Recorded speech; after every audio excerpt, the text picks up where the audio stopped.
This footage of a wildebeest getting killed by lions made me feel sad for the wildebeest. So I used computers to turn the wildebeest into a Nazi. Now I'm glad that it's dead. Welcome to God's Open. I'm your host, Christopher Fisher. On today's episode, we have our eminent doctorate of brain chemistry, nanotechnology, Dr. John Fisher here in studio to talk about our good friend PineCreek. Now, I like PineCreek. He's a good guy. And John, you've never heard of PineCreek before, have you? No, I don't know who it is. So he is an atheist guy. I'm going to kind of make the window a little bit smaller so people will see on the screen. He's this guy. His name's PineCreek. I can't see your screen. Oh, you just have to join the stream, watch that stream live, and you should get my voice and the stream. Good. We're good. Okay, so this guy, he's actually a member of God is Open. He joined after talking to Will Duffy several times. And he seems to have a pretty good relationship with Will Duffy. And this is the guy where Will Duffy and him were sitting down, and he's like, explain to me open theism. And he's like, okay, I found this list of verses where people say disproves open theism in the Bible. And then he starts reading them, and you just see PineCreek's confusion. It's like, this is the verse to prove that God knows the future? And PineCreek is visibly confused that this is how Christians argue for their positions. And it was just the funniest thing to behold. So I do like PineCreek. I think his interactions have been good. But we are going to be reviewing his video here in which he critiques a new Christian channel. And it seems to be like a generic Christian channel. Seems to be this guy from maybe like the Netherlands. And he actually, this Netherlands guy, he looks like one of my good friends, one of my internet friends from long ago. And he sounds just like him too. So at first, I thought it was him. I was like, Tom, is that you? And it turns out a completely different guy. I don't know, maybe all these Netherlands people act and sound and look the same. That could be the case. But I do have a funny Tom story, my friend Tom. So I'm going to go ahead and throw that out here. It doesn't have anything to do with anything, but I do think it's funny. So one day he's asking me for dating advice, and he's like, hey, Chris, yeah, I got this girl who I really like, and I really like her, and I don't want to lose her. What should I do? And I looked at him. I didn't look at him. I'm typing on the internet. I type up my advice to him. I'm like, well, you can't give her all your affection and energy. Women, they don't like being smothered. They don't like feeling like you're beneath them. They don't like feeling like they're choosing down, that sort of stuff. I said, so you can't be super nice to her. Girls don't like nice guys. And like a couple months later, he messages me back. He says, my girlfriend left me. I did absolutely everything you told me to do. I gave her everything she ever wanted. I did everything that I could for her. I gave her tons of gifts. I'm sitting here. It's like, wait, that's the exact opposite of everything I ever told you ever to do. And he's framing it like it was my idea. I'm like, that's the opposite. I don't know. I find a lot of humor in those situations in which people misconstrue so badly something you say that's in fact the exact opposite. But that's my general advice to men, is that women don't like nice guys. And so if you're smothering them with affection and gifts, it's probably your relationship's not long for the world. But we'll go ahead and hit play, and we'll see what PineCreek says about our friend from the Netherlands. It might hit play. Channels, well, all I can say is you're welcome. And for other atheist type YouTubers out there, you're welcome. We're giving you something to talk about. And but let's get right into it. I want to dive into this one first. Oftentimes, you'll hear atheists claim that if God exists... Hang on, let me make it look pretty. Oftentimes, you often hear atheists say, let's rewind that. Oftentimes, you'll hear atheists claim that if God existed, there would certainly be... Oh, one more thing. Ranch Elder, thank you so much for being here first. 1,000 Pine Points, even though you're not storing up your treasures here on Earth. 1,000 Pine Points to you. Be no evil such as massacres, wars, child abuse, cancer, and what have you. Now, the problem of evil is a serious and complex one. Yes, and the problem of evil does not apply to atheists. The problem of evil in this case is a problem for Christians. There is no problem of evil for atheists. I would admit that. It's right now, basically, I'm willing to concede all this. And I know even for some atheists, this makes them feel a little icky. But yes, we are just animals. And yes, we have vocal cords. And when we see things that we don't like, or when our community doesn't like, we call that evil. And when we see things that we love, or our community loves, or our country loves, we call that moral and good. We have vocal cords. We're animals that can just articulate certain actions, and then we give those actions labels. So the problem of evil, pain, suffering, is no problem at all. It can be explained by, hey, we evolved through natural selection, millions of years, trial and error, and just like chimpanzees can both love each other and kill each other, we are like that. Okay. So yeah, go ahead. So he's defining evil as things that people collectively like or don't like, right? Yeah, which seems to be a common sense definition in his worldview. Right. But if that's his definition, then how can there be a problem of evil for Christians based on his definition of evil? Because what he does is he likes to call things internal critiques. And so his criticism of Christianity, he says, this is not a problem for us, but if you adopt the tenets of your system, then now you do have a problem of evil. And so I do think that he didn't say anything incorrect. Atheism doesn't have a problem of evil in a traditional sense. He's not the Sam Harris type who's going to just pretend that there is a moral standard that's objective, and then atheism can adopt that moral standard. He understands the subjectivity involved in moral assessments. So I do like PineCreek here. I'm with him. I'm not going to criticize the things he just said. Okay.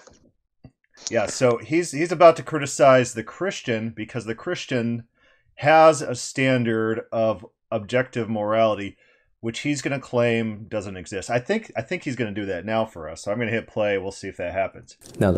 So basically, I want you guys to note how he tackles the problem of evil that a lot of atheists bring up. He tackles it by basically just talking about how atheists can't account for evil. And my advice is, just for guys like this, just say, you're right, but let's talk about your worldview now. And then watch him. You know, I haven't gone fishing very often, but you take a fish and put it on a dock. You know how they flap? That's what happens to apologists or Christians when you talk about evil, and they're like a flapping fish. And I will certainly not be able to cover all its aspects in one single video. But the one thing you will learn in this video is why it is the height of inconsistency for an atheist to even talk about the problem of evil. Yeah, that's incorrect. Like I was almost tempted to call this video Good Doug and Bad Doug, because the bad Doug in me just wants to call this guy an idiot. The good Doug in me, if I was to meet him personally, I would say, look, I understand where you're coming from. I understand that you believe without God we can't even use terms like good and evil. But just please realize that when atheists or non-Christians are talking about the problem of evil, we're doing an internal critique. And then you kind of just look in their face and see, like, I just bought a dog, a German Shepherd puppy, and you know how they kind of go like this? Just wait to see if the Christian does like that. Like, what do you mean by internal critique? So here's the problem I have with outsiders doing internal critiques is often they start applying unrealistic and often ludicrous. I'm not saying PineCreek's doing it, but often they start applying ludicrous standards. Like you're reading the Bible and they'll say something like, over here, Paul says this is what you need to do to be saved, and over here says this other different thing. And if you treat these mechanically, then this this conflicts with this over here. It's like, well, yeah, but language is organic, and the common sense explanation is they're talking about different things in different contexts, and all you have to do is exercise a modicum of intellectual integrity, and this is not a problem. It's only a problem because you're applying unrealistic standards into your internal critique. I see this often with atheists. And especially when I was dealing with Skylar Fiction, I know you might have watched that, where he comes to the text that says, like, God knows everything, and then he just assumes it means, like, the future as well. Something like that happened in that interview, that back and forth. It's like, if you're trying to internal critique me or come to my system and criticize it, just, you need to be exercising some integrity. Yeah, you have to understand what the system is of the person you're talking to, which can vary with a lot of different people. And you So you can't... got to be careful for that. But to be fair, it's not just outsiders that do this. This is the common tactic in all kinds of theological debates. Right. So a good internal critique will not apply standards that the internal system does not adhere to. So if you have a system that treats the Bible as if words are flexible, have different meanings, the meaning is dependent on context, trying to claim some sort of contradiction through a wooden literal meaning of one word as opposed to another word in different contexts, that would be an invalid internal critique. And some internal critiques are disingenuous, so you got to watch for that as well. So if you truly want to internally critique my system, there has to be some element of generosity. It can't be out of malfeasance or malicious intent. You actually have to try to empathize with the people you're internal critiquing, or else, what are you doing? You're just wasting your time. It feels like some of these times. Yeah, it's the difference between straw manning and steel manning. If you want to, the best way to break down an argument is to steel man it, which is to make it as robust as possible, and that requires you to actually understand how to make the case for the opposite, even if you understand it better than the person you're specifically talking to at the time. Yeah, so when I critiqued Molinism, I did an internal critique of Molinism. I went to Molinist literature.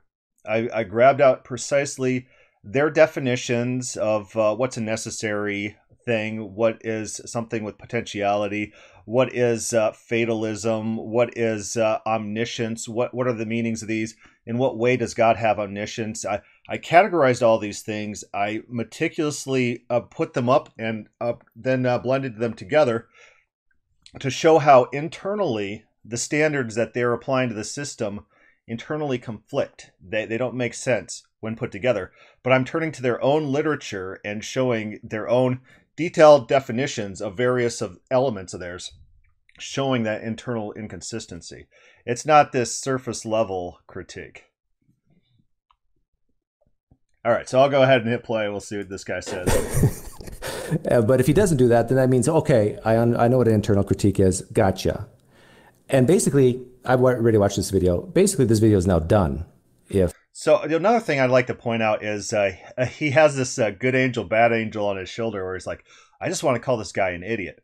Well, I don't think that our Netherlands friend is an idiot. I think he has an element of intelligence. This is a visual medium that he's utilizing. He's utilizing it to an audience made out of human beings that react to various stimuli. And I don't think that the problem of evil is a problem of evil because it resonates very deeply with masses of people. And so addressing this and using it as a debate point is not intelligent. It's an intelligent move to make, although it might not be the best from a scholarly perspective. It's not a scholarly debate point, but if you're talking about rhetoric, it's very effective. You notice that? Yeah, so rhetoric, there's two ways of debating. There's rhetoric and there's dialectic. And the dialectic, ideally, would be the way everyone debates, but it's It's very rare that that happens, and it's also even rarer that dialectic convinces a person when rhetoric doesn't. Yeah, so I did see a debate with Braxton Hunter, and I think it was Matt Dillahunty, or it's one of Dillahunty's cronies, that they were debating, and a lot of Christians said that Braxton Hunter won the debate because of the problem of the evil, because he hit on that over and over and over. And rhetorically speaking, that's probably correct. Although Dillahunty, it seems to me, was more of an intellectual, showing some humility in the limitations of his philosophy. And so it seemed like Dillahunty was trying to be intellectually honest, and it was taken in general by the audience as a shortfall on his part, rather than a point to commend him. Yeah, this is also why Christopher Hitchens was very good at persuading people, is that he would find a point and then he would hound on his opposition with that, calling them nasty and disgusting for the things that they believe. He wouldn't debate by going through point by point what they said and telling you how it's wrong. He would instead swarm around a certain idea, and he would use the kind of language that makes you disgusted with the opposition. Yeah, people, human beings, in general, they like to feel. They like to be moved. They don't like to process information and rationalize information. So that's one story I tell often is in high school, we had this impromptu debate. It was like AP history or something like that. Was the U.S. justified in nuking Japan? And I get up there and I lay out reason after reason after reason. And my opponent gets up there and he laughs and he does jokes and stuff. And the whole audience, he resonated with them, although he didn't like address my points and he kind of just laughed off my points. And it's almost like he won the debate because he had the charisma rather than anything of substance to say. And I left that experience just thinking, people, they don't care. They don't care about debate points. They just care about personalities. Yep. I was shocked. The most successful politicians are the most charismatic ones. It's a wake-up moment for me. People just care about charisma. All right, I'm going to go ahead and play. If he agrees with that it's an internal critique, and then you basically talk about this specific deity, what he desires, wants, wishes, calls moral, and so forth. That's because on the assumption of atheism, the notion that there is a Yes, Eddie the Atheist, good point. You're invited. Mr. Deflate, I don't know your real name. You're basically anybody who I do a critique on, most of the time, is welcome on my channel, but not all the time. dichotomy between good and evil is as delusional as the notion that green unicorns and pink dragons race against each other around planet Earth. Good graphics. This is Lucas from... He should not have called his... I don't know. I don't think he should have called his channel Deflate. I agree there. That's very detrimental. Maybe the naming isn't that great, but in terms of the entertainment value that would take an audience and keep them watching, probably the Christian has the more charismatic, or at least the most entertaining one. How many people are going to watch the critique of this? Well, I think PineCreek's channel is fairly popular. I don't think, and this guy's a new startup, so it's going to be hard to tell the audience dynamics between the two. And we'll see if this guy, our friend from the Netherlands, I think he's, I'm just guessing he's from the Netherlands. He just sounds like it. I'm guessing, it might take off. I don't know. We'll see. Because I could have easily made the title of this video Deflating Christianity, but I guess he's viewing this as deflating. Yeah, that's one thing you want to do. You want to try to avoid naming schemes in which people could easily make puns out of your name. But, just like in school, like all the parents are worried about how they name their kids because of what puns people might do on their names growing up.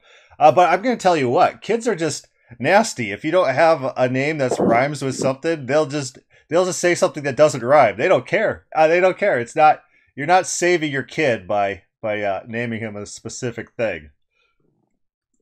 Deflating atheism, and he's going to just focus on atheism mostly. I don't know. On Deflate, countering the skeptics' objections to Christianity. If you're new here, click that subscribe button to get our upcoming videos. So Always important. let's start with a couple of basics. On atheism, we are just one among the many thousands of species which evolved from that one common ancestor cell which crawled out of the prebiotic soup some 4 billion years ago.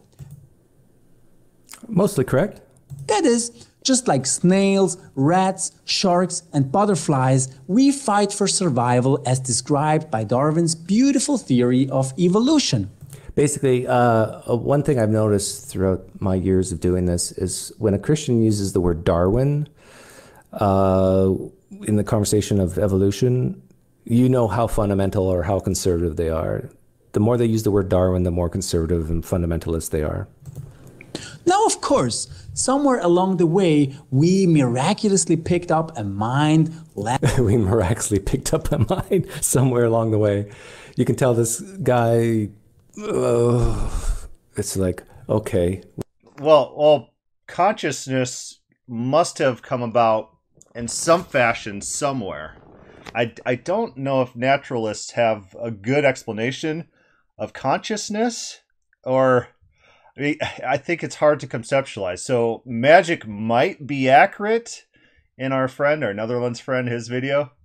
You're really going to have to, you might have to do an entire video talking about this, because you have to first establish questions like, is a pig conscious? Is a butterfly conscious? So we need to define our terms if you want to hound on that point. Yeah, so it might be a rhetorical shortcut that might be accurate. An ancestor, a Neanderthal maybe, or something prior to that. And also one day we picked up a mind. But I'm sure this guy is defining mind as a soul-infused thing with free will, and it's immaterial and not just a brain. But he's showing a picture of a brain, so maybe he means brain when he says mind. Language, the capacity to create art, literature, and music, but never mind, we're just another species more or less on par with guinea pigs. More or less on par with guinea pigs. Mushrooms and chimpanzees. Mushrooms. We are more or less on par with mushrooms. Now, even though I believe life here on Earth evolved through a common ancestor, like that is just, what's the word? Should Bad Doug come out? That's just cheap, dirty parlor tricks to say something like we're more or less on par with a mushroom. No, we are complex, highly evolved, very rational most of the time, or some of the time. The capacity to be very rational organisms. And yes, we're animals. See, this is the thing. I'm going to take a little detour here. Some Christians would never leave Christianity because they need to feel special. They don't want to be viewed as just an animal, They want to be more special than this chimpanzee that you're looking at. Okay, so that may in fact be true. It might be kind of a cheap shot. A lot of atheists like to be atheists because of the status it gives them, right? I mean, the atheist movement's basically petered out since Hitchens died, and the others have basically gone away. Yeah, but we'll use Calvinism as an example. If you're part of the Calvinist club, you get to walk around pretending you're the scholarly one. You got the pipes. You got all the facts and evidence on your side.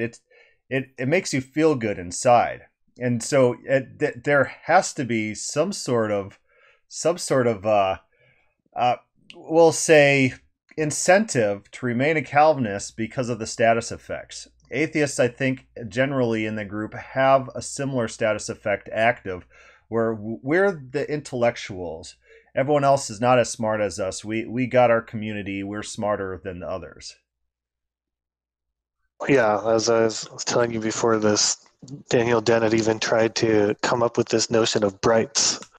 Or he tried to popularize it. He wasn't the first one to come up with it, but he was where it was devised. And so he writes this article in the New York Times, the Brights need to come out of the closet, and Brights are anyone who is basically an atheist who criticizes Christianity.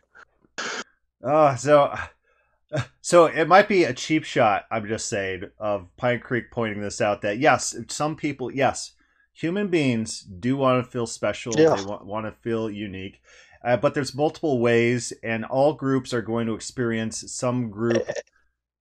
It's not even a bad thing to try to feel special, to try to find purpose in your life. I think that's what everyone searches for in some way anyway. Yeah, I do. You can imagine that most people, they have their ordinary jobs, and then they have some senseless entertainment. And Christianity, going to church every Sunday, you get to talk about the higher things, and you get to feel like you're participating in a higher thing. It's a tribe that you're connecting with. It's not a bad thing. Yeah, I do like niche tribes. I do like subcultures, and I do think one of my favorite comments I ever saw was about Fallout, where this guy, he's just like a normal everyday guy, and he's talking about Fallout 4. He's like, I feel like an entire failure in life. I don't got very much money. It's like I don't got a good job, but when I come home and I jump on Fallout, I could save the world. I could be the hero for everyone. It's giving him a sense of purpose and even community, because this was on like a Fallout site or whatnot. And I think that's it's a sad tweet, but I understand where he's coming from, and I understand his emotional connection to this community and this game that this game is giving him. And I wouldn't say it's a bad thing. I think it's a good thing to give people senses of purpose and senses of value. And video games is one way out of many to do that. Yeah, but I think they ultimately know video games are not that important. But you wouldn't treat church that way. Right. All right, I'm going to hit play on this guy. And if they can't feel that specialness, their anxieties go up. There's a lot of people who suffer from anxieties, and if they don't feel special, then they get these negative feelings in them. Okay, pause it. So let's just one more point on this importance of the tribe, of the purpose. Basically, every early city, every piece of civilization that was built around this idea of a local god. They'd have some statue in the center of their village or their city, and they would bring tribute to it, and they would live and work around it. And they would be, if some conquering tribe came in and broke their god, it would be humiliating. It would strip them of purpose. But it seems like it's very clear that to get a large quantity of people organizing together, you have to give them a sort of religious purpose like this. So him saying that this is some sort of defect, that it's some sort of insecurity, it's like denying the very thing that makes us human and want to work together. Yeah, I think so. Even as an atheist, I can tell Christians listening, if you're on the fence and thinking about leaving Christianity, but this is one of your problems, it's like, no, you are special in terms of, compared to a chimpanzee or a mushroom, you are way... That's very assuring. Thank you. It's the purposelessness that matters. It doesn't matter how complex you are. It matters what you're living for. He's like, you're very special compared to a mushroom. That you're very special. See this mushroom over here? Right. Like if you say that I have a celestial eternal soul, that doesn't compare to saying, oh, you're more complex than a mushroom. Those are very different standards. When you die, it'll take longer to decompose. Right. Way more special. In fact, let me see. This is something that I forget where I got this from. Could have been Sam Harris. But we as a species, the Homo sapiens, we can look at these things and we can say, you know what? We can rank these as how special they are. A dolphin is way more special than a hamster, is way more special than a butterfly, it's way more special than a leaf, is way more special than a rock. You notice that as the species get more intelligent, more rational, more capable of feeling pain and so forth. I don't know what he's doing here. I don't know. Is he trying to try to appeal to any Christians who are watching? Come to atheism, you'll still be special because look, we got this picture of a dolphin up here next to this rock, and you're on the other side. If you're above the dolphin. Convert to atheism, you're better than a dolphin. I just don't know what he's doing with this prompt here. He probably should have skipped it. We deem them more like ourselves, and we place more value on them. So just because you leave Christianity doesn't mean you have to leave this whole idea that you're special. He's talking to potential Christians watching his channel. Yeah. This is his. Okay, so. You might not be an eternal soul, but you're more complicated. Like this is the big issue with atheism. We're like, I think Christopher Hitchens would say something like, the burning bush has nothing compared to the expansion of the universe and that we've seen from the Hubble telescope. The problem is Christians have both that and the burning bush. It's not like it's either or, it's plus. I don't think he needs to work on his gospel track strategy. I don't think it's convincing. I don't think it will convince, especially who he's trying to address is people who are insecure about feeling special. That's his target audience with this ad. I don't think it's going to be effective. So maybe covertly it's for his own audience, maybe to give them some security. I'm just going out on a limb here. Maybe he's trying to make his own audience feel special in some way. Special. But I would say that in the big scope of things, in the vastness of the universe, and even 1,000 years from now, this is the problem. A lot of people can't take this. It's like the last person to remember your name, which is probably going to be your great-grandchild if you have children. After that, you're gone. And I understand why that anxiety really creeps up on you. But it's okay. We could probably also do a whole podcast on this, but I don't think it is a very weird thing to think that importance of something depends on how eternal it is. Like if you enjoyed a good moment with another person, is that moment irrelevant unless you remember it for all time? Does it no longer have the value? So it's a very weird thing, and I know like everyone has a sort of instinctual, if it doesn't last, then it never mattered at all. I don't see how that could possibly be true. I think it's Augustine in one of his works. I might have been in like one of his later life works. He quotes an unknown pagan that he found on a tombstone, where it says, "O traveler, how can one live beyond the grave? I am living beyond the grave because you right now are reading these words," something like that. So I do think human beings, we do strive for immortality. But yeah, it is a weird value. But I think it's ingrained into us that immortality is a value that we do seek. I think we somewhat strive towards that value.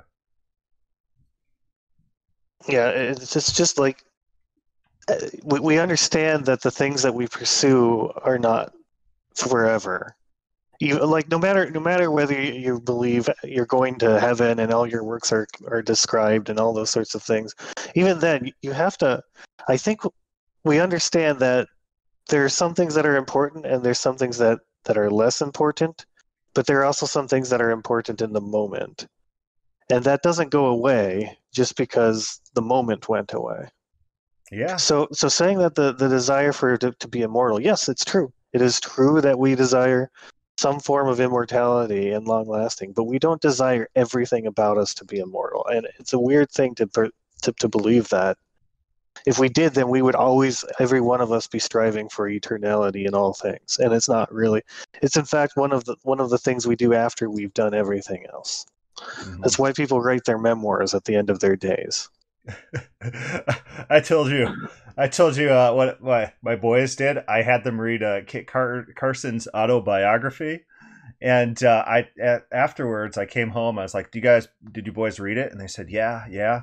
And I said, "What happened at the end of Kit Carson's autobiography?" And they said, "He died." I said, "No, go read it again. Go read it again." So that was just a humorous anecdote. We'll hit play. It's the same thing as a million years before you were born. You didn't have that anxiety. You weren't concerned about what people thought about you because you didn't exist. And in the same way in the future, that'll be the case. That's why Rationality Rules would frequently start his video like this. Why, hello, my fellow apes. I hope that you're well. Now, what is interesting is that atheists usually don't complain about there being a problem of evil in the animal kingdom.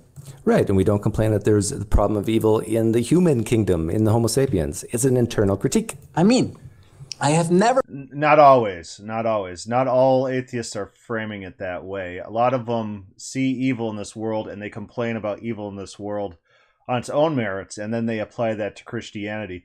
And they say, how can you explain all this evil, things that they legitimately see as evil? And so internal critique only comes from the people who have been prepped in order to frame the debate as an internal critique. That's my experience. Yep, I think that's definitely true. Anyone talking about humpback whales committing atrocities when swallowing tons of krill. Nor have I ever heard an atheist being outraged at the fact that amongst... There's a great meme that I have downloaded, and it's this wildebeest. Maybe I got it, and there's a lion ripping it apart, and there's a narrator over it saying, "Oh, I was so sad when this wildebeest died by all these lions, and so I photoshopped a swastika on the wildebeest, and now the lions are tearing apart a Nazi wildebeest. I don't feel so bad anymore." It's a good meme. certain kinds of apes, males unjustly commit rape and infanticide when they copulate with females by force and kill off their offspring. Yeah, that's another thing I think maybe even some atheists feel a little icky about admitting that, 300,000 years ago, our ancestors, they probably didn't ask permission to have sex with the opposite sex. Basically, every form of reproduction was non-consensual. Well, I shouldn't say that, but at some point we developed vocal cords, and so there wasn't this whole idea of, I guess we could use hand signals. No, stay away. Your back is not hairy enough. Get away from me. Now we like sleek black backs, but yeah, but that's the truth, right? If it's true that we evolved from ancestors, this shows that morality has evolved just like we have. What we call moral, what we call immoral, and even Christian. So here's where he's talking about his own system. So we're outside of his internal critique. Now we're learning about his worldview, that morals, social morals, progress as we grow as society. And so now we're introducing new things which are now subjectively wrong, which wouldn't have been in prior times. For example, rape is the one that he's using. And so, yeah. Yeah, I mean, in that case, you could come up with a society where it becomes necessary again. And so I think his standard is just what everyone agrees on. But it's not completely clear from the context, because in principle, you can't really call it morals progressing. You can only say that they're changing. Yeah, progressing in a not value neutral way. We'll say. Right. Well, the word progress it already has a value assigned to it. That's why people like to use it and call them something, because it sounds like you're improving, right? changing is the most accurate term for it. And it's a weird thing then, because it means that you can always change it. So yeah, it's interesting that in a video about morality that he'd throw that in there. Well, Christians, I think, admit this when they use terms like New Covenant and Old Covenant. Why the silence? oh yeah, so standard Christianity wouldn't say that that's a change in morality. Maybe some would. Some Christians would. They would say some certain things are now immoral which weren't immoral before, but standard dispensationalism will just say that God's methods of reaching humanity changed, and that's what it means by Old Covenant and New Covenant. A covenant is only between the people who are parties to the covenant. So the Old Covenant in the Bible was between God and the people of Israel. The Gentiles weren't subject to the Old Covenant. They weren't covenant parties. And so it might be outside of the scope of what we're discussing here, but his understanding of that, it could be based on interactions with Christians or an inaccurate representation of what Christians mean by Old and New Covenant. Well, you know, when whales eat krill, they're just fighting for survival. And when male apes force themselves on females and kill their kids, well, they're just propagating their genes. That's simply the beauty of natural selection, taking its wondrous course. I'm not sure about this. I'm not a zoologist, but I play one on YouTube sometimes. I actually have to take I have a zoology minor in undergraduate school. But I do think this is true. I think that in certain higher evolved primates, chimpanzees, for example, the tribe will see bad behavior and expel and even kill that individual chimpanzee when it misbehaves, just like we do, or we lock them up or whatever. And then there's other ways I think they encourage good behavior within the tribe. Course, as Darwin said. So from whales and apes back to us humans, though again, according to rationality rules and his fellow atheists, there is no real difference anyway. Now here's the rub. Atheists claim that we are just another kind of animal, fighting for survival. However, when apes in the jungle kill babies and force themselves on their females, atheists are happy to put this into the magic trunk of Darwin's evolution, as their never questioned dogma, which supposedly explains... Never questioned dogma. Ugh. This is like, the bad dog in me says like, okay, you guys have heard me say this, that it doesn't matter where you're coming from. Assume people with some an idea or views the opposite of yours is going to strawman you. That's the default position. But this is taking it to another level. Like there's many scientists who question certain aspects of evolution, but I think over the broad spectrum of scientists in many different fields and so forth, that common descent is accepted. And the thing is, he's talking like atheists are the only ones that believe or accept evolution. Like that's false.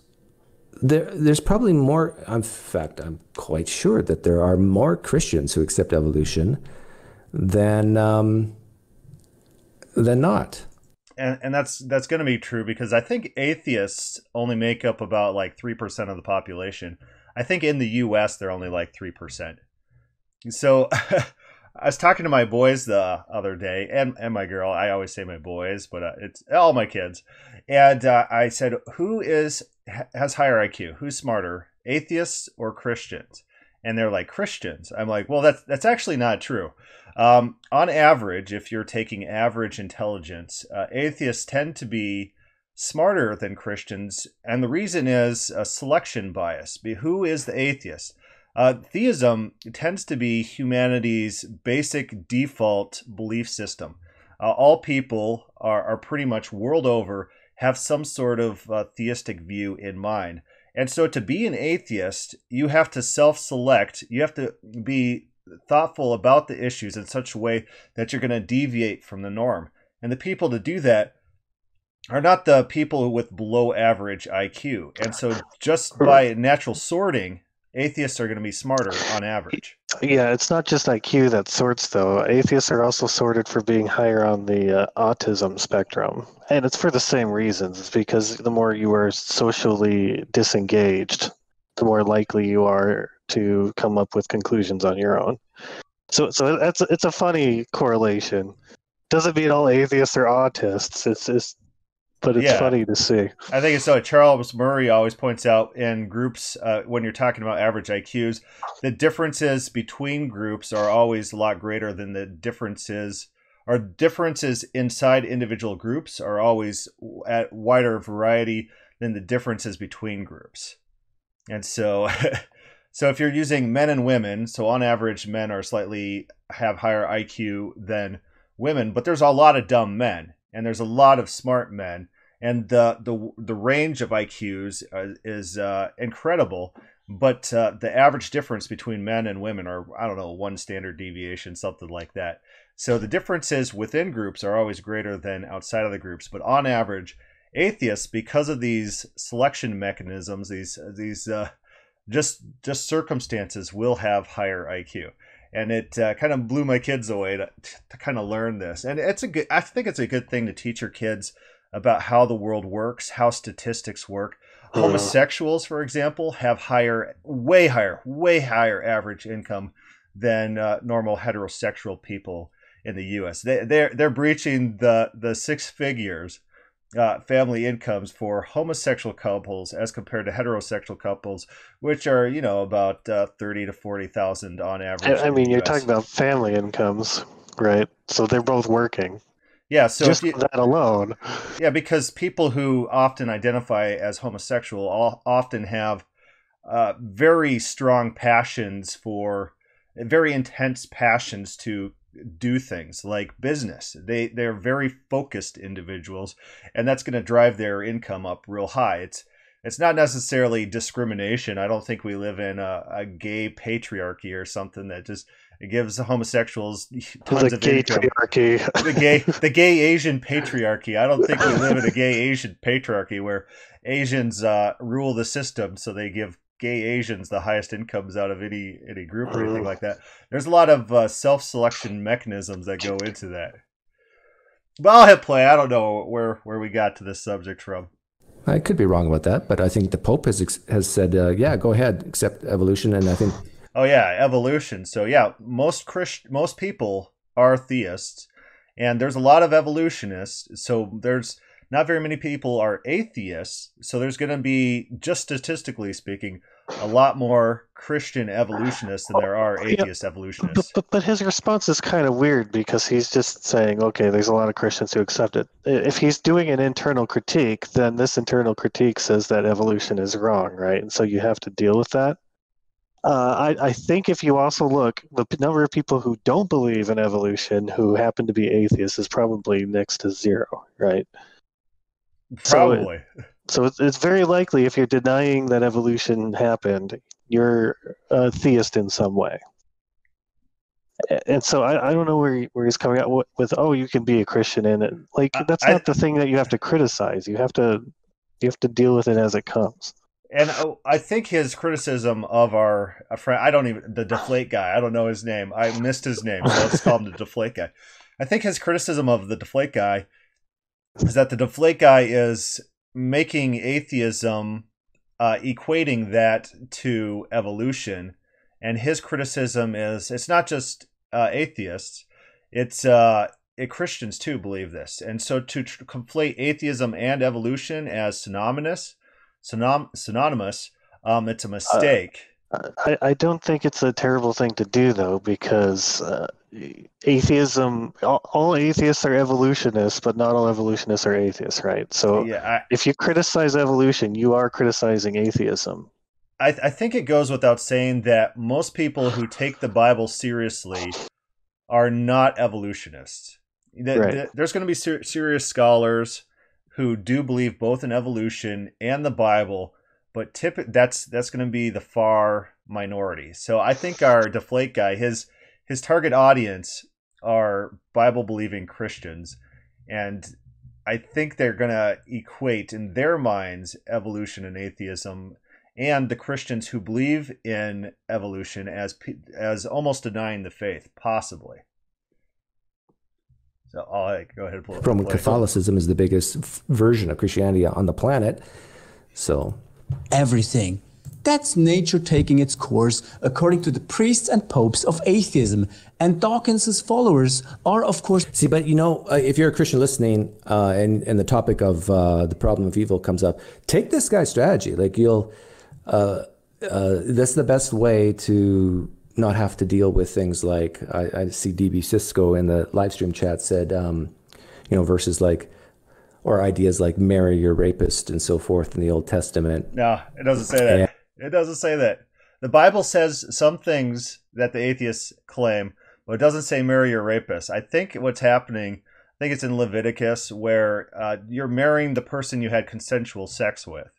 And I think it's a misunderstanding of what's going on there. The rapist would be executed with stones if you read in the same context. So that's there are legitimate things that the Bible states that modern society does not like, but marry your rapist is not one. Like I always tell my wife, there's a section in the Bible that states if you get a second wife, that's fine, that's good, you could do that. Just the things you need to keep in mind is you can't decrease the clothes and the sex for your first wife. So as long as you're doing that, getting a second wife is a-okay. And so I told my wife that. She wasn't too thrilled. I don't know why she wouldn't be. It's all Bible, right? And genocide in the Old Testament and so forth. This guy can just avoid all that just by placing the burden on atheists. But again, all you have to do is with a Christian like this is just say two words over and over again: internal critique. And you can say things like, both of these two people are playing a frame game. So if we watch our Deflate guy, he's framing evolution as he's using mocking tones. He's framing it as a religion. You just heard him talk about popes and priests of evolution. And so he's framing us versus them, these two groups. He's framing this as evolution is silly already. And our PineCreek friend is framing it as this is how you counter. You use this alternative frame, internal critique. Then you don't actually have to defend your own position. So both of these guys are playing a frame game, and they're not wrong or bad for doing so. But just watch out what people are doing, how they're saying, what's their intention, and how they're manipulating the situation to their advantage. And frame is one way to do it. Frame is very important. I could be wrong about everything. I'm wrong about everything. You could be right about everything. You're right about everything. Internal critique. Now let's talk about your God and why he would create hating sin, but knowing that by creating he would cause sin indirectly. Internal critique. More than happy to blindly believe it. However, when they see the same thing happening among human apes, they ditch natural selection and the fight for survival and suddenly start ranting about evil instead. Now, how does this make any sense? Are we animals or are we not? Well, welcome to the twisted logic of irrationality rules and his fellow. Humans are animals, but they're animals that are thinking, they're rational, and they, in the attempts to live longer and survive, they will look at things and say, oh, if I do X, that tends to cause problems for both me and the society I live in, so we're not going to do X. In fact, we'll call X evil, and we'll shame people when they do it, and when they don't do it or do the opposite, we will praise them. And by shaming and praising and giving certain things certain labels, it will lead to hopefully a better society where there's less suffering, the species can propagate and so forth. Now, interestingly enough, though, some of the criticisms against atheism has been that atheists are, in the United States at least, or in Western civilizations, they do a horrible job at reproducing. So that's true. Has evolution...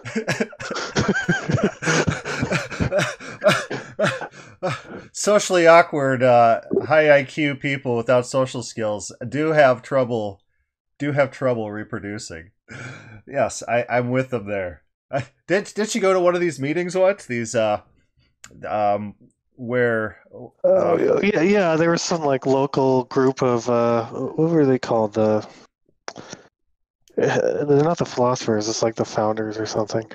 But yeah, it was a bunch of socially awkward people for the most part. There was like one normal family, and it wasn't even a family because I don't think they had children, but it was like a normal couple and then a bunch of misfits. Okay, so Brian Kaplan talks about this thing called rational irrationality. And so the idea is this, where if you're at a dinner party and the subject of minimum wage comes up, you might understand minimum wage. Minimum wage decreases the quantity of low-skilled labor. People can't get jobs who otherwise would have jobs. Minimum wage hurts the people who most need employment, who are in the worst positions in society. It's a bad thing. It's generally not supported by economists. So you go to your dinner party, you're at your dinner party, and do you at this dinner party say, hey, I think minimum wages should be abolished? Everyone will look at you horrified. They're not economists. They don't know anything about minimum wages. They want minimum wage raised to $15, $30 an hour or something like that. They will think you are the scum of the earth. And so, but what would you have gained in this social interaction from coming out against minimum wage? You wouldn't have gained anything. You would have gained a lot of enemies. People will stop inviting you to dinner parties. You're not going to have any dinner parties. And did you solve the problem? Now minimum wages are going to be abolished. You didn't even do that. Your one voice doesn't actually affect the workings of the world. So you opining on this one subject is inconsequential. And so I think what happens in religion is a lot of people are rationally irrational. There's a lot of Catholics I've known throughout my life. I'm just going to pick on the Catholics. There's a lot of Catholics who are just social Catholics. They're Catholics for sake of being Catholic, because if they said they're not Catholic anymore, there goes their entire social standing. They're known as being Catholics. They call themselves Catholics, but they're not like real Catholics. They're just social Catholics. And so I think there is a social aspect to maintaining religion. So what I'm trying to say is, people who are socially minded tend to be theists, and the people who self-segregate in this atheist community don't seem to be the most sociable people with the highest charisma. See, this is one of the problems that the early atheists, like the Dawkins Dennett movement, had, is that they really struggled. Besides coming up, like getting together to complain about Christians, they really, really struggled in coming up with reasons to get together and do anything together. So, like, what do you do? Like, what do you do functionally as an atheist group? You get together. You either get together and complain about Christians, or you get together and say, "Look how bright I am," which is also not actually that appealing, even to the people saying it. I guess you could get together and talk about Nietzsche or Rousseau or something like that. I don't know. You can philosophize. Oh man, but you contrast that with the Catholics, and they're extremely tight knit. Like, our uncle is like he got all of his realtor connections through the Catholic groups where they just want to buy with each other. So it's a complete community, and it's more so than you realize if you're not inside it. Yeah, so atheists have a socialism problem, a socialite problem. Evolution taken a step now of going against itself by becoming a rational organism like Homo sapien. You look around and you say, oh, having too high of a... So our little sister Laura, that one day she's talking and she's like, people at school don't like me very much because I'm not and she's thinking about the word to use, I'm not a socialist. I said, and me too. That's the same reason they don't like me. That is the same reason. All right. The population is actually killing the environment, making it tougher to get resources and so forth. maybe we should stop having kids. That's an interesting question, or interesting thing to think about. Low apes. Now, to be fair, some atheists are at least rational enough to recognize that none of this makes any sense. And so they try to fix up the situation a little bit. They would say that though we're animals similar to those raping apes, evolution has miraculously endowed us with a sense of what is good and evil. You look at his framing. Look at how he's using the mocking tones. He's painting his enemies as silly. And I think when I watched this before, I didn't watch all of it. I skipped around in it. I think he finally says something that sets PineCreek off, but we'll try to at least get that far. Evil as a helpful adaptation. It's same with the brain thing or the mind thing. It's just boom. We also had the sense of right and wrong. No, it evolved very, very slowly over time. For our species to thrive and survive, even though clearly there is no such thing as good and evil, but there's only the illusion of it. Yeah, this is a lot of atheists will say what he just said. There is no good and evil. There's illusion of it. But that's because they're defining good and evil the way most theists do. And so if a theist is set in their ways, stubborn, saying, oh, yeah, the only way you can have good and evil is with a God, and you say, oh, I don't believe in a God. Then you just say, well, I don't believe in good and evil. But notice how that is almost irrelevant. It's like most Christians admit you don't have to believe in a God to act morally. So you don't even need to believe in God to do what's right to your fellow man or cause harm. If you're a Christian, you can still cause... In fact, aren't most Christians in jail? Aren't most murderers in jail believers in God? Yeah, most people, almost everyone on earth, is a theist in some sense. So yes, statistically that is going to be true. I wonder about percentages, though. I would guess offhand, since atheists tend to be smarter, higher income individuals, they are going to be less represented in jail over theists. I would guess if you ran the statistics, you're going to find that to be true. Well, one thing you could do is try to find an atheist society, and the closest one you would come up with is, I think, a Buddhist society. So look in China and see how often Christians are in jail in China. That would be a meaningful comparison between whether the religiosity leads to the criminality. Yeah, that would be interesting. Let's see. I think he's getting to a very astute point about Christianity and ethics in Christianity and objective standards. We'll see if he goes there. I would say yes. So it's totally irrelevant what he's saying here. Which we took on in the process of evolution. In fact, some of the most respectable atheist philosophers make exactly these claims, such as Michael Ruse, who says, ethics, as we understand it, is an illusion fobbed off on us by our genes to get us to cooperate. Eddie the atheist is defending himself in the live stream chat. PineCreek, I want to procreate, but many of the hot single women in North Carolina are practicing Christians. Life is just not fair. Well, I appreciate Eddie the atheist for not being unequally yoked, because that's a sin. Yeah, guess who else is not atheists? Women. You're gonna find a massive. If you're a man, and let's say you want to identify as atheist, and you're gonna make that like a prime factor in selecting a mate.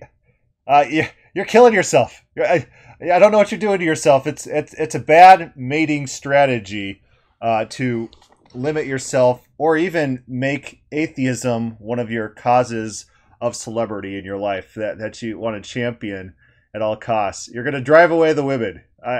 Women are not going to like that.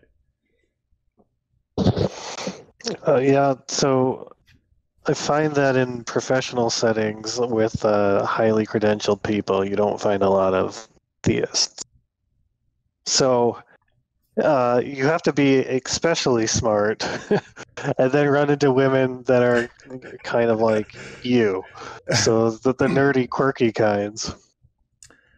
Yeah, it's not a good dating strategy. Find the attractive North Carolina women. No, that's not going to work out for you.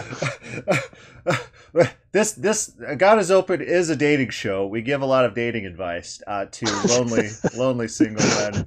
How It's to like, attract even if you're an and find atheist, women. do not mention it. If you're an atheist and you're on a date and she's like not like a crazy professional lady, like an architect or something, don't lead with, "Hey, I'm an atheist and I go on all these atheist debate channels debating atheists."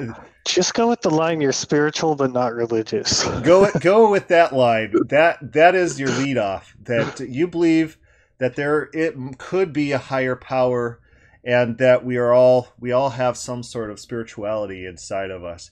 That'll be like a romantic line, Then you could be real vague, and then she'll say, "Oh, that is so intelligent," and I never thought about it like that, and then you might actually impress her. You don't say, I go online and I debate these Christians and I tear them apart. That's not a good dating strategy. Uh-oh. Are you? Is our video paused? It's just a minute. There we go. Morality, or more strictly, our belief in morality, is merely an adaptation put in place to further our reproductive ends. And so we come full circle. On atheism, evil does not actually exist, other than as a figment of our imagination. No, not as a figment of our imagination. It is in our brains. We just call certain actions that are bad or not good for survival or cause harm evil. Technically, everything in our minds is a figment of our imaginations, right? Maybe. He'd agree with that too. Good. That's why when atheists complain about things like genocide, war crimes, or the problem of evil in general, they're basically complaining about something which, according to them, should be taken as seriously as the flying spaghetti monster. The notion that this could be considered a rational position. He's saying that if you're an atheist, you can't really complain about genocide. If you're an atheist, you can't really say anything against someone breaking into your house and killing your kids. I mean, deflate. If you want your channel to get, well, I guess you can still, yeah. No, I was going to say, if you want your channel to grow, you're going to have to stop saying ridiculous things like this. You could say, like... he gets it. PineCreek, his wheels are spinning. He's like, okay, so what is the correct rhetorical move? Just have no basis for this, or they are in a contradiction with themselves. You can say stuff like this, like that, I guess. But I guess there's enough stupid people in the world that you could still grow your channel and say stuff like this. By any stretch of the imagination, must be, I guess, one of the... Yeah, what is he like? Oh, if you want to grow your... but I guess you can anyway. What is he even saying? Well, I think... he's just sputtering. I think what happened was he's like, this is not how you should say this. So I should frame why you should not say this in a way which is beneficial to you. But then he second guessed it. He said, no, that doesn't follow at all. And so then he had to backtrack what he was going to claim as his criticism. I think we just watched that all play out in real time. And so that's his wheels start spinning, and he's like, oh man, my advice probably is not very good. The dogmas atheists simply embrace with blind faith. And by the way, thanks, Eddie the Atheist. You don't have to take my word for what I just said, because what's telling is that it is atheist philosophers themselves. By the way, Deflate guy, this is good. This is what I like what you're doing. He's trying to defend his worldview by basically not focusing on it. That's a good tactic. Number two is, let me rewind it here. You're quoting people atheists, you're alluding to the fact that they represent all atheists. Now, I'm sure you're smart enough to realize that that's not the case, but it's a good tactic to always bring up the other side's champions and say, this is what your guys are saying. I do that a lot, so that's a good... So you generally always have to, because if you're saying something that the other side says and you don't quote someone directly, you will be instantly accused of straw manning. So literally, Yeah. anytime you interact with other side. So what happens here is our friend from the Netherlands, he quotes the people directly to make the point. And PineCreek now, instead of saying no atheists say that, now he has to say not all atheists say that, which is a legitimate response. But in absence of quoting people, he could have just deflected and said I it's a mean, straw man. it's such a limp-wristed response, though, because it's true. Like, there's so much variation in just about everything that you're not saying anything by responding like that. Right. It may be a good way to deal with situations if people are critiquing. Let's say someone's critiquing open theism, and I would just say, "Oh, I don't believe that." And so, Yeah, if they're very easy. interacting with me, I just say, "Well, that guy believes that. That's fine, but you're talking to me now, or I don't agree with that position. So we could deal with my position. We don't have to deal with that person." Um, and so I do feel his frustration a little bit when people say that one view represents all of, let's say someone quotes Greg Boyd or Thomas Ord as representing all of open theism. There is variety and disagreement. You have to go after the most popular person, though. You do. I understand why they do it, and I do. I empathize. I empathize with PineCreek here. Good tactic. But I think that's his actual last name too. So I don't think that's like a handle, like a gaming handle. So I think it is. I sometimes forget to say that, of course, this doesn't represent all Christians. But I think most of the time, usually some of the time, I do. Word for what I just said, because what's telling is that it is atheist philosophers themselves who have admitted that on the assumption that atheism is true, their position on the issues of justice and evil are as inconsistent as anything could be.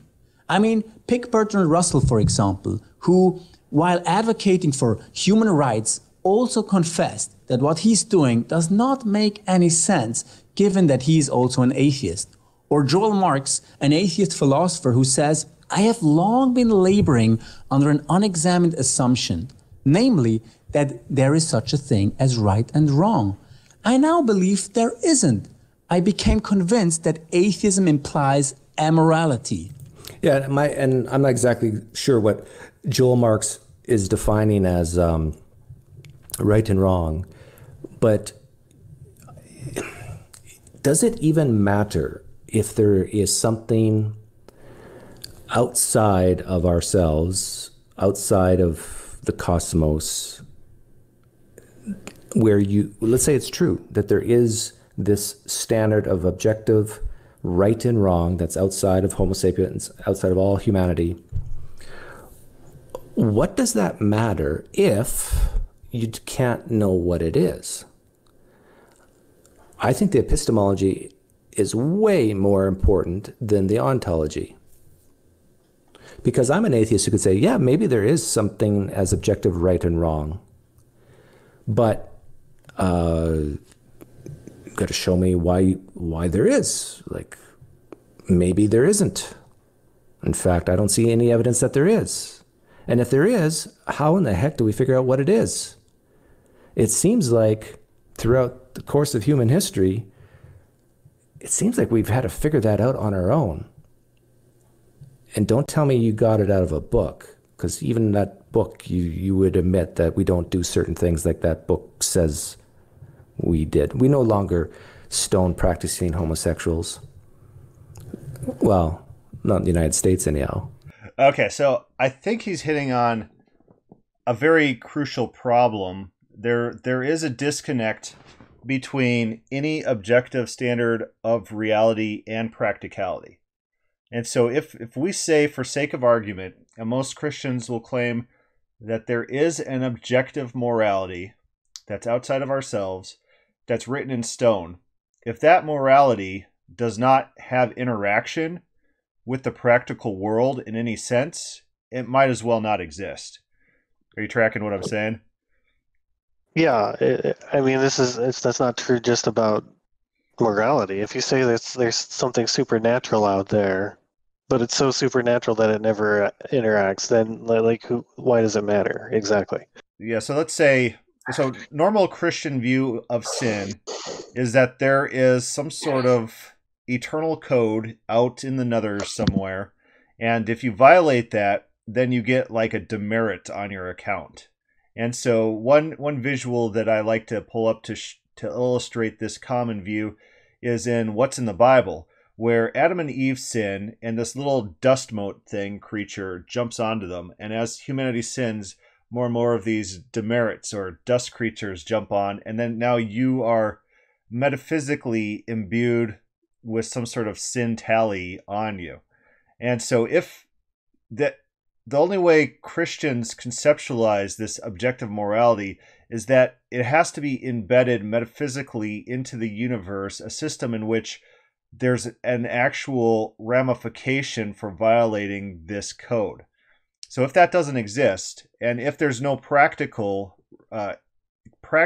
consequences of how nature works for those sin acts, then practically, even if objective morality exists, it really doesn't. For all intents and purposes, it does not exist if there's no practical consequences for violating objective morality. Yeah. So this is basically Euthyphro's question, which is a question Socrates asked Euthyphro, and this is really what the problem of evil is. Socrates asks him, is something good because the gods said it was good, or is it good for some objective reason, right? Some other standard? Because if it's just good because the gods said it's good, then the argument is that it's arbitrary. And if it's good because it's for some objective reason, then like, why are we even talking about, like, what do we need the gods for? And so this is tied into this point that you're making, because the question is, like, are we following this because God is going to punish us for not following that? Is that the reason to follow certain moral standards? Or are you doing serious damage somewhere, or is it completely abstract? And I think most Christians, even though you're talking about these demerit standards, I think they're not really going to say in terms of demerits. If you talk to them, they would say that you're causing some sort of disorder in the world, which is causing damage to someone somewhere in some way. So then it just becomes a question of, like, is it disorder because it's not following what God wants the world to be like, or is it disorder in just some absolute standard, right? Right. So let's just pretend there's objective morality. You violate this objective morality, and let's say God doesn't punish us for that. We just live our lives like normal. We die like normal, and there's no consequences for violating the objective morality. Then objective morality might as well not exist.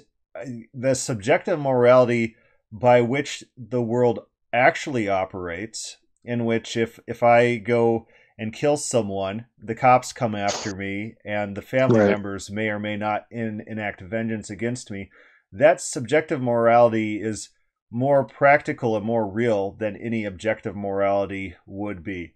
And so I think, by and large, societies operate on subjective morality. It's not a bad thing. It doesn't mean morality doesn't exist, but it does mean that morality is subjective. It's based on subjects interacting with our actions and then enforcing judgment on our actions.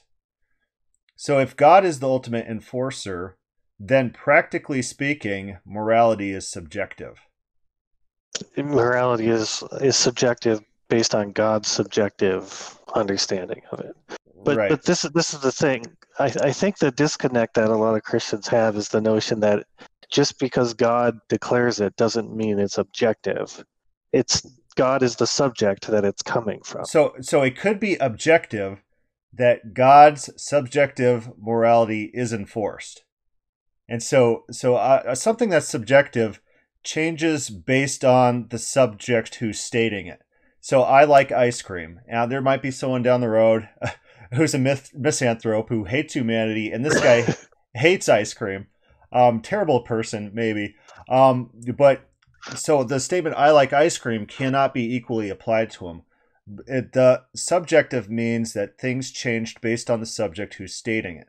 So it could be objective reality that God enforces his subjective reality. In that sense, morality could be objective, even though it's also subjective. So it's an objective statement. Chris likes ice cream. Objective, because any object could state that. That's a fact of the universe. It's not a subjective claim that changes based on who says it. Chris, that's me, likes ice cream. Objective statement. I like ice cream. Subjective. It changes based on the subject. Yeah, but I'm not following how that makes. You like ice cream, and you're going to punish people who don't. No. I'm just clarifying the difference between objective and subjective. I don't say like if God is enforcing his subjective standards, that doesn't make it objective. It's objective that the objective statement that the enforcement will happen. The objective statement is that God is enforcing his subjective morality. But that doesn't make the morality objective. Correct. But you can have an quote-unquote objective standard, even though it's really, for all practical intents, a subjective standard. Right, but the main reason people desire objective morality is that they want it to not change. And so by that standard, morality still will change. It could change, yes. Which is why you have the classical theists say that God will never ever change, and therefore morality never ever changes. Yeah, and then like morality is identical with him, and so it's not so. Right.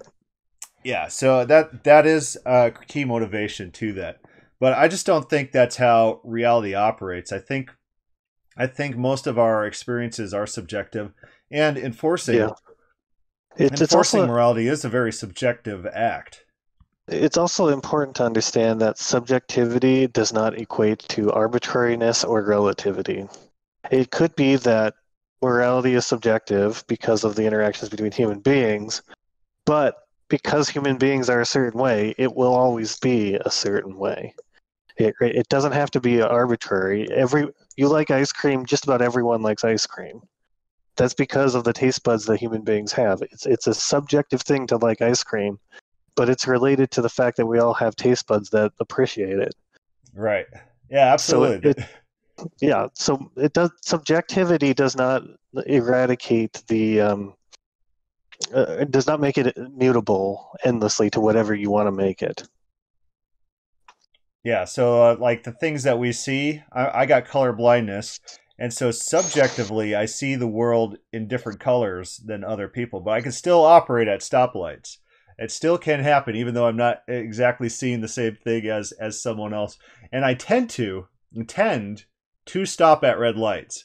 In my life. What do you do when the stoplight is sideways? Well, you got to sometimes you got to guess if it's those new lights that are like they're like backlit or something crazy like that.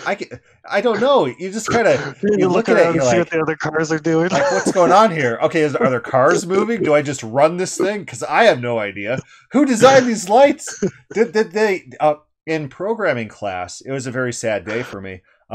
It was in college, and they're like, you gotta design your interfaces with colorblind people in mind. And they showed various pictures. They're like, this is what a normal person sees. This is what a colorblind person sees. And I looked at the pictures, and they looked the same. It's like, I wanted to cry there in class. Everyone's experiencing the world different than me. And so whoever designed these new lights, I hate that person. They did not have colorblind people in mind. He goes on to say that believers are correct. Without God, there is no morality.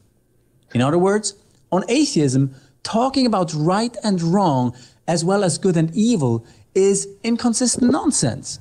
It's inconsistent nonsense if you define it involving a God. Then I would agree with you. But I'd say all atheists don't define it that way.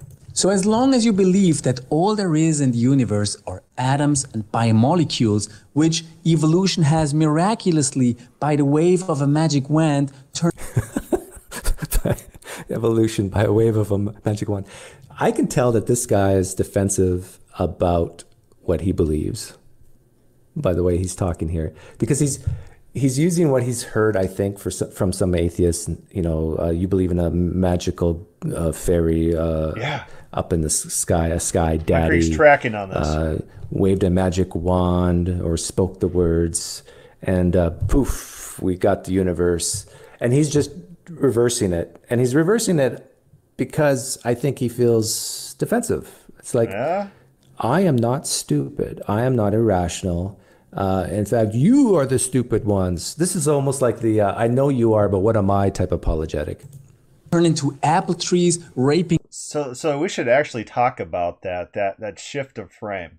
And so one thing that we see, I think what we're seeing here with this new Christian wave of apologists is the same type of thing that we saw in the Trump election. Conservatives, for the longest time, are tired of being called racist. Conservatives, no, they're not racist. They're not racist. They're not sexist. They don't hate gays or anything like that. But all these accusations have been leveled at them for so long that they're just looking to fight back. They were looking to fight back. They were looking to take the gloves off, because being nice does not work to enemies who hate you, despise you, belittle you.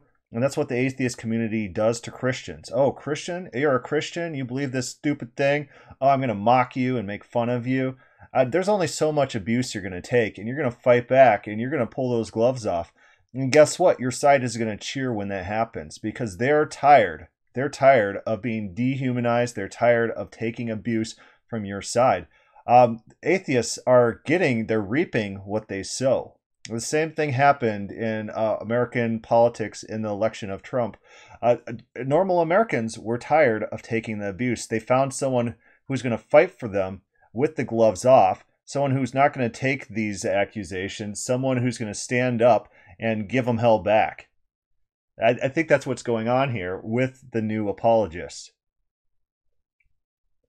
Yeah, and he doesn't have much to say about that. I mean, he's trying to say, oh, this is a kid's game, but obviously that's what rhetoric has dominated the debate all the time, and it always has. It always has dominated. That's how you can. It's unfortunate that this is true, but you always win the argument through rhetoric, not through dialectic. So let them do what they do. Yeah, and so. Treating it like it's these Christians are being mean. Oh, these Christians are calling us stupid. Yeah. What do they do? You're getting a taste. You're getting a little bit of a taste of what you've been doing to Christians for so long. You need to be policing your own side if this is not the world you want to live in. If these are the conversations you don't want to be having.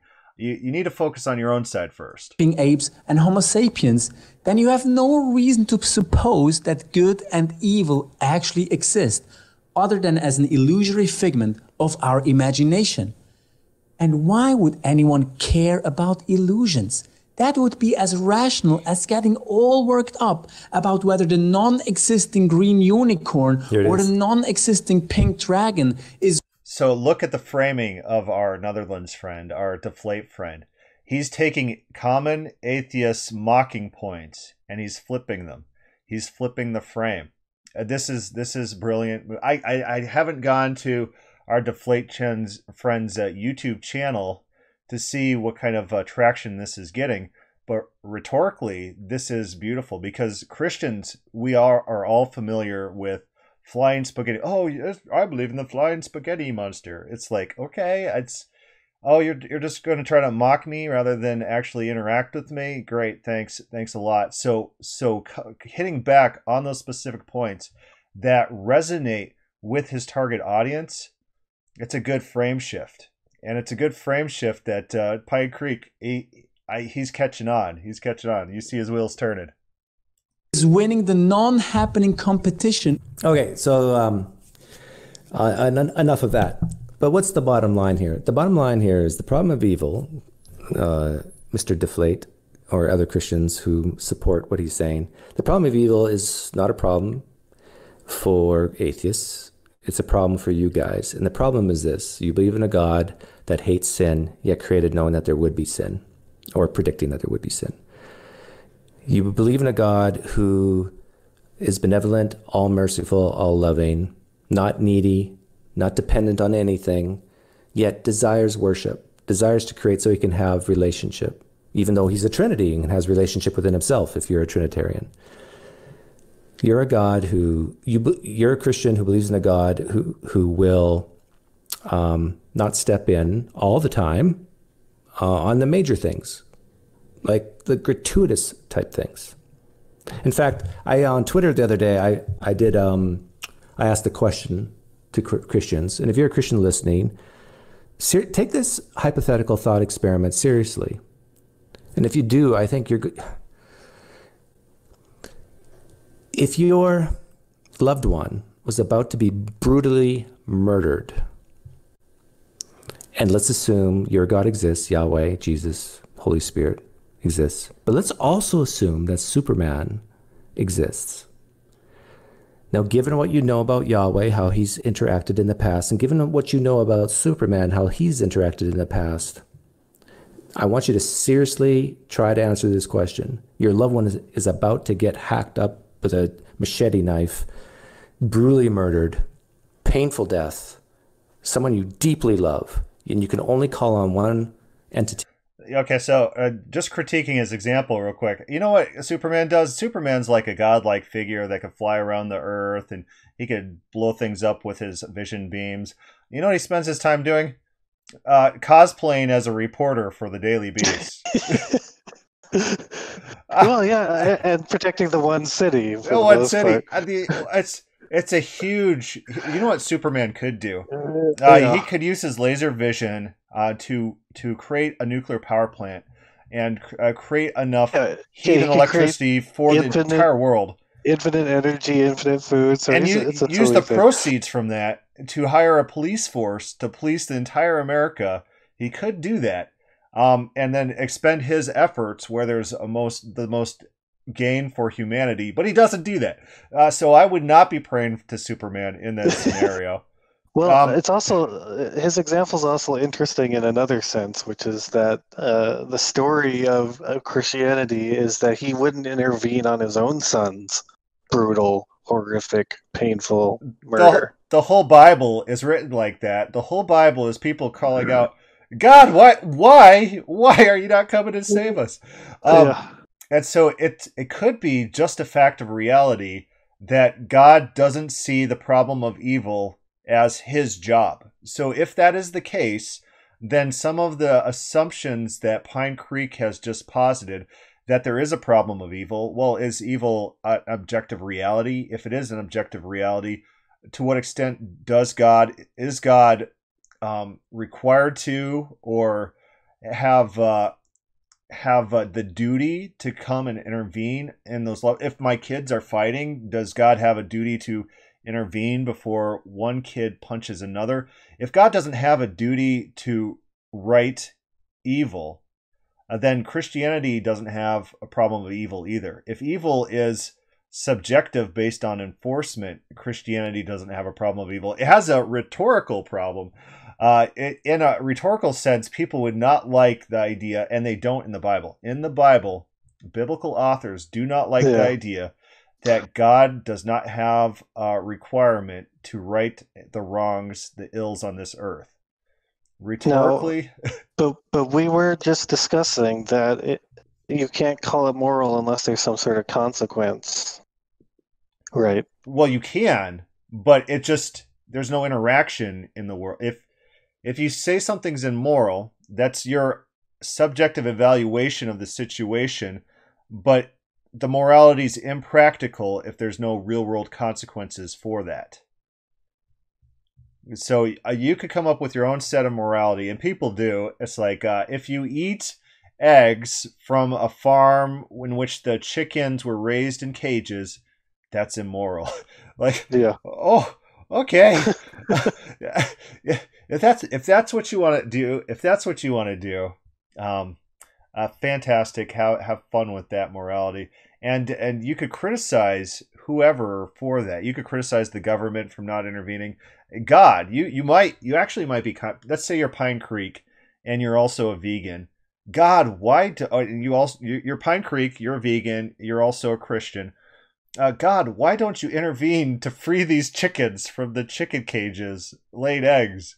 That level of interaction is what you would desire in the world. And if God didn't do that, if God did not perform to your subjective standards, you'd be mad at God. I don't think the Bible ever claims that God has duty to intervene in the world, in world problems and events. And in fact, I think it portrays God as that's the exception when God is specifically queried to intervene, in which he's petitioned to intervene and actually does intervene. It's the exception rather than the rule.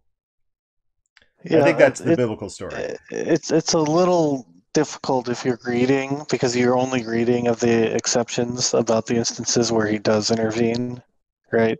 Yeah. But I mean, it should be obvious from the context that it's basically never. Yeah. Wide swaths of Israel's history, nothing but lament, nothing but misery. It's so that's the default experience. So I don't think in the question of God, if he's all good, he must do all these things.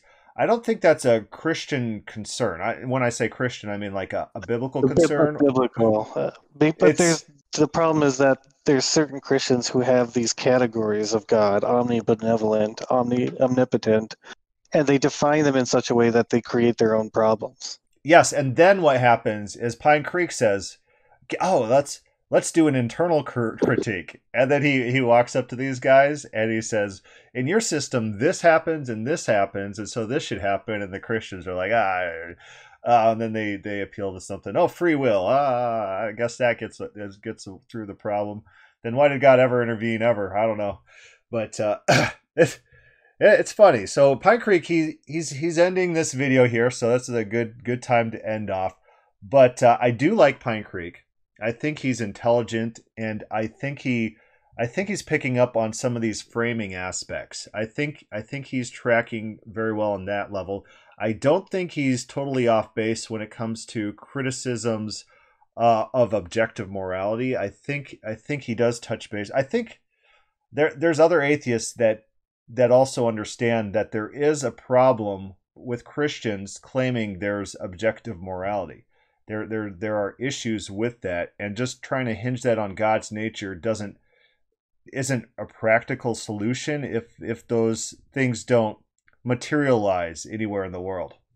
If objective morality has no interaction with the world, if there's no practical application, then there is no objective morality, even though there might be some sort of objective standard written somewhere. I think that's the case. So I do like PineCreek. I don't dislike him. I just think he's off base a little bit sometimes. And I think it is funny that he complains about the Christians turning the tables and calling the atheists dumb. I think that's pretty funny. Do you got any parting thoughts for this? I'm wondering a little bit if he's a former Christian, because I know a lot of these people. Yeah, that's what tends to motivate so many of these atheists, even Matt Dillahunty, is that they're former Christians and they've invested so much of their life into this that they just got to keep going. Even like though they can't Bart accept Urban. it. Bart Urban's like, what do I do with all these Greek degrees? Oh man! I got text. I invested my entire life into learning the Greek language and studying New Testament manuscripts. How do I make this? How do I turn this into some sort of career? I'm not criticizing Bart Urban. I like Bart Urban. In a scholarly way, his personality probably could use a little bit of improvement, but I do like Bart Urban. I like PineCreek too. It's good. But all right. So, any other closing thoughts? We'll kind of end there. No, I think I'm good. All right. Any questions, comments on this podcast? Post this down below or start a thread on God is Open. Thank you for listening.